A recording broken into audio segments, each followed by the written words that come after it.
Can Hello? you hear me? Can you hear me?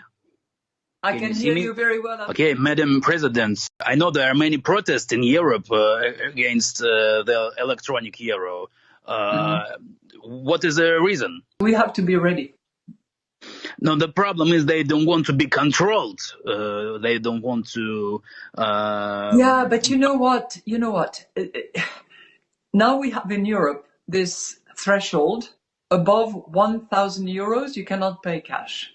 If you do, you are on the grey market. Grey market goods are goods sold outside the authorized distribution channels by entities which may have no relationship with the producer of the goods. This form of parallel import frequently occurs when the price of an item is significantly higher in one country than another. 7. This commonly takes place with electronic equipment such as cameras. Entrepreneurs buy the product where it is available cheaply, often at retail but sometimes at wholesale, and import it to the target market. They then sell it at a price high enough to provide a profit, but below the normal market price. International efforts to promote free trade, including reduced tariffs and harmonized national standards, facilitate this form of arbitrage whenever manufacturers attempt to preserve highly disparate pricing. Because of the nature of grey markets, it is difficult or impossible to track the precise numbers of grey market sales. Grey market goods are often new, but some grey market goods are used goods. A market in used goods is sometimes nicknamed a green market.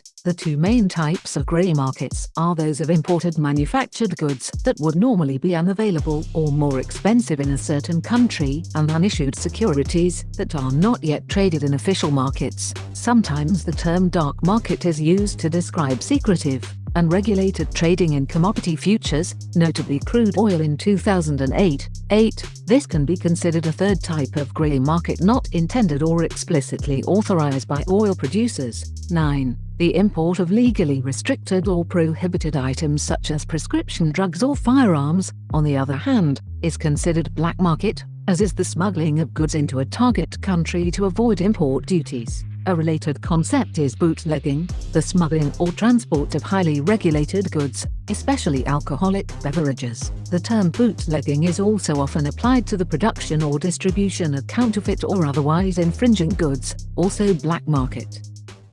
So you take your risk. You get caught, you are fined, or you go in jail. But you know, the digital euro is going to have a limited amount of control. There will be control, you're right. You're completely right. We are considering whether for very small amounts, you know, anything that is around 300, 400 euros, we could have a mechanism where there is zero control.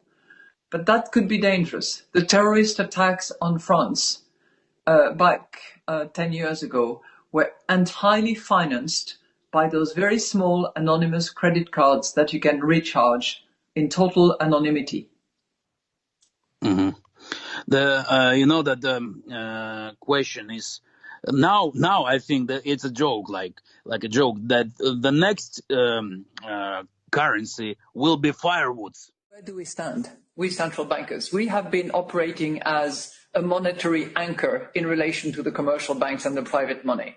If we are not in that game, if we are not involved in experimenting, in innovating in terms of digital central bank money, we risk losing the role of anchor that we have played for many, many decades.